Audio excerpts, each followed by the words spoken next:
my car is on jack stands. I'm gonna be working on the Underglow again because the backside wasn't working anymore and they sent me a new one. So I'm gonna put that on, and this time I'm connecting it straight to the battery versus connecting it to a fuse. That's the old one right here. That's the new one. And it's gonna be connected to the battery. So now I need to run it up the firewall. The wire's running through the bottom of the engine. I dropped a magnet in there and I tied this to a socket, and that's how I brought it back up. I did have to remove the battery in order to do that. And then after that, I unscrewed this bolt and then the one under here, and I ran the wire under this little wheel well, and this is where that's where I'm keeping the little power box, which is this. After I did that, I had one wire run up, and you can see right here, I unscrewed here and this one, ran it in there, went under, dropped it, unscrewed this one, that one, and that one, dropped the wire, and then I 3M taped it to this bottom piece. I did the same thing to the other side. It runs exactly the same under the wheel well. That way no water touches it, and it's actually pretty safe. And on the backside, I did that as well. So if you see the line after the 3M ends, it goes under here, unscrew this bolt, that one, and I ran it through here where it meets up here. And then I unscrewed this one and ran it over there all the way to the back.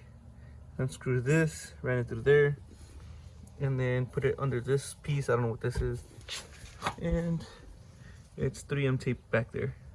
So now it's directly plugged into the battery, and as you can see, got the red, got the black. Now the only thing is, remember to turn off your underglow whenever you're out of your car and you're gonna go somewhere and it doesn't stay on, or else you're gonna run your battery dead. So this is what it looks like.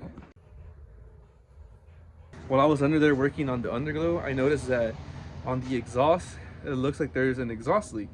It's really dark and black, like smoky, around the connections. So I'm gonna go ahead and disconnect them, clean them, and then re-tighten them to make sure that they're completely tightened and that we don't have any exhaust leaks. So let me show you what I'm talking about. Let's go from here. So I'm thinking that this V-band clip is not fully tightened.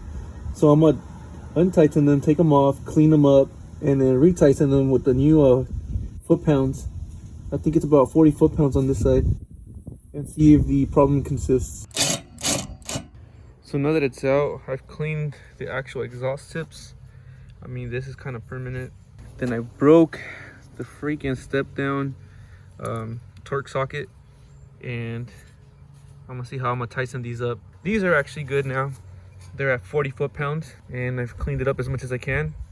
Now, time to put it back on, connect that on, and I think it should be, damn, and I think it should be good. All right, let's finish this up. Look at that. Now it's clean. Let's put it back on, tighten it back down, and let's see if it gets better. The hardest part now is trying to put it back in by yourself. That's what she said. All right, I was able to put everything back even though I was missing some tools. The only thing that I am kind of not too happy about is the exhaust tips. One of them is sticking out a little bit more than the other one, and I wasn't able to adjust it because I don't have that tool.